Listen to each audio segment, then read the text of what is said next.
সহবাস অথবা হস্তমৈথুন, ইচ্ছাকৃত বীর্যপাত, এই বিষয়গুলো সাধারণত রোজা ভঙ্গকারী হয়। ইচ্ছাকৃত যদি রমজান মাসে মানুষ রোজা ভেঙে ফেলে, রেখেছে ভেঙে ফেলেছে, তাহলে সেক্ষেত্রে স্ত্রী সহবাস করে ফেলেছে, খেয়ে ফেলেছে, পানাহার করেছে কিংবা হস্তমৈথুন করে ফেলেছে, তাহলে ওই রোজার জন্য ফুকাহে আহনাফের ফতোয়া অনুযায়ী একটা রোজা কাজা যেহেতু ভেঙে ফেলেছে, আর 60টা রোজা টানা কাফারা রাখতে হবে, মোট 61টা। এই টানা নির্বিচ্ছিন্ন রাখতে হবে, মাঝখানে যদি গ্যাপ দেয় আবার শুরু থেকে রাখতে হবে। আর অন্য ওলামা ইকরাম, হাম্বলী মাযহাবের ওলামা ইকরাম, তাদের দৃষ্টিভঙ্গি হলো শুধু স্ত্রী সহবাস বা যৌনতা সংশ্লিষ্ট কারণে যদি রোজা ভাঙে তাহলে কাফারা, আর না হলে শুধু কাজা। তবে একটা হাদিস আছে, নবী সাল্লাল্লাহু আলাইহি ওয়াসাল্লাম বলেছেন, কেউ যদি রোজা রাখার পর ভেঙে ফেলে, সারা বছর রোজা রাখলেও ও রমজানের ওই রোজার পরিপূর্ণ মর্যাদা এটা রিকভার করা সম্ভব না। দায় মুক্তি হবে, কাজা এবং কাফারের মাধ্যমে দায় মুক্তি হবে, মর্যাদা একটা হাসিল হবে। রোজা মানেই তো নিয়ন্ত্রণ। গোটা পৃথিবীতে যত অন্যায় হয়, এই অন্যায়গুলো মৌলিকভাবে যে কয়েকটা কারণে হয়, তার ভিতরে দুটি কারণ হলো মেইন। একটা হলো মানুষের ক্ষুণ্ণ বৃত্তির জন্য, আর একটা যৌন বৃত্তির জন্য। একটা হলো মানুষের যৌন চাহিদা পূরণ করার জন্য, একটা হলো পেটের চাহিদা পূরণ করার জন্য মানুষ যত অন্যায় করে। এই জন্য রমজান এই দুইটাকে নিয়ন্ত্রণ করতে বলছে, পানাহার এবং যৌনতা।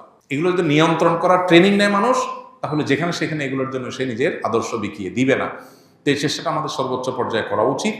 এবং কাফারা দেওয়া 60টা রোজা সহজ বিষয় না, টানা রাখতে হয়, এটা অনেক কঠিন কাজ।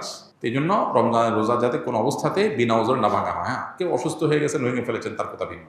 আমার একটি নবজাতক শিশু রয়েছে, আমি কি রোজা রেখে তাকে খাওয়াতে পারবো, বা রোজা না রাখলে কি সমস্যা হবে? রোজা রেখে বাচ্চাকে তো খাওয়াতে কোনো সমস্যা নেই, রোজা রেখে তো নিজে খেতে অসুবিধা, বাচ্চাকে খাওয়াতে কোনো অসুবিধা নেই। তবে কোনো মা যদি রোজা না রাখেন, বাচ্চাকে খাওয়াতে হবে সেজন্য, তো সেটা জায়েজ নেই। এতটুকু ঠুনকো অজুহাতে রোজা না রাখার সুযোগ নাই। বাচ্চাকে আপনি খাওয়াবেন, দুধের বাচ্চা যদি হয়, দুধের বাচ্চা দুধ একটু কম পাবে, তাতে বাচ্চা মারা যাবে না। প্রয়োজনে আপনি দিনের বেলা একটু বেশি ঘুমিয়ে থাকেন বাচ্চা সহ, লাইফস্টাইলটা চেঞ্জ করেন, রাতের বেলা একটু বেশি সময় জেগে থেকে কাজ করেন, যাদের দিনের বেলাতে রোজা রাখার কারণে দুধ কম আসে। বিভিন্নভাবে আমরা এটা রিকভার করতে পারি, বিকল্প খাবারের ব্যবস্থা করতে পারি। হ্যাঁ, কোনো রাস্তা যদি না থাকে, মরণাপন্ন হয়ে যায়, আল্লাহ না করুক, এরকম রিস্ক করলে তখন রোজা না রেখে অন্য সময় রোজা রাখার সুযোগ আছে। আমার বাবা চোখের জেনা করে, মহিলাদের সাথে শয়তানি করে, এখন আমার করণীয় কি? আমার বাবাকে দেখলে ঘৃণা লাগে, তার সাথে কথা বলতে মন চায় না। খুবই দুর্ভাগ্যজনক এবং অত্যন্ত লজ্জাজনক একটা বিষয়। কত বিচিত্র এই পৃথিবী দেখেন, কত বাবা মা সন্তানকে বিপদগামিতা থেকে বাঁচাবার জন্য লড়াই করেন। আছে না অনেক বাপ মা, ছেলেটা নষ্ট হয়ে গেছে, পাগলের মতো অস্থির। বেশিরভাগ ফ্যামিলিতে তো এইটাই হয়। কিন্তু এই প্রশ্নে আমরা দেখলাম উল্টাটা, যে বাবা বেলায়নে যাচ্ছে, বা ছেলের মধ্যে আল্লাহর ভয় আছে, বা ছেলের মধ্যে সততা তাকওয়া আছে, তে সে এই গুনাহের প্রতি ঘৃণাবোধ তার তৈরি হয়েছে, বাবার কর্মে সে বরং বিব্রত এবং অস্বস্তিতে আছে। আমরা দোয়া করি আল্লাহ তাআলা তার বাবাকে পরিপূর্ণভাবে ইসলাহ এবং সংশোধন করে দেন। যে ভাই প্রশ্ন করেছেন তাকে বলবো, বাবা মা এরকম আমাদের সিনিয়র কেউ যদি কোনো গুনাহে, কোনো অন্যায় লিপ্ত থাকে, খুব স্বাভাবিক আমাদের কষ্ট লাগবে। এই কষ্টের কোনো সীমা নাই, কিন্তু মনে রাখতে হবে দিন শেষে আমরা আল্লাহর গোলাম, আল্লাহর দেওয়ার সীমানা আমরা ক্রস করবো না। বাবা যদি অন্যায় করে, বাবাকে আমি বোঝাবার মতো হলে আমি বোঝাবো, আর যদি এই অন্যায় নিয়ে আমি বোঝাবার মতো না হয়, তাহলে অন্য কাউকে দিয়ে বোঝাবো। মাকে বললাম, অন্য কাউকে বললাম।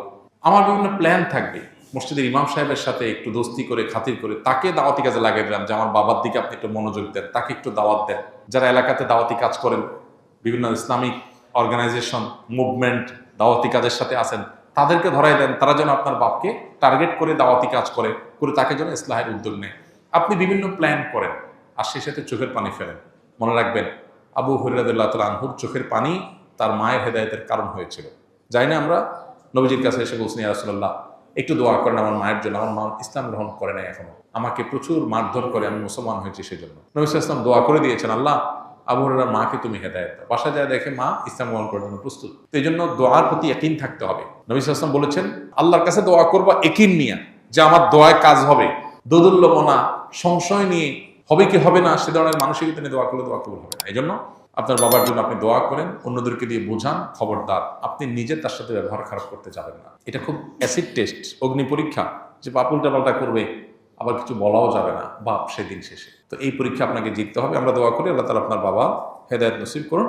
চেষ্টার পরেও যদি তিনি তার পথ থেকে ফিরে না আসে, তাহলে সেক্ষেত্রে আপনি সন্তান হিসেবে যতটুকু সম্ভব তাকে আপনি যতটুকু বলতে পারেন, কিন্তু সেটা যেন সীমানা ছাড়িয়ে না যায়, লক্ষ্য রাখতে হবে। কেউ রমজান পেল কিন্তু গুনাহ মাফ করাতে পারলো না, তার জন্য ধ্বংসের বদদোয়া করেছেন জিবরিল।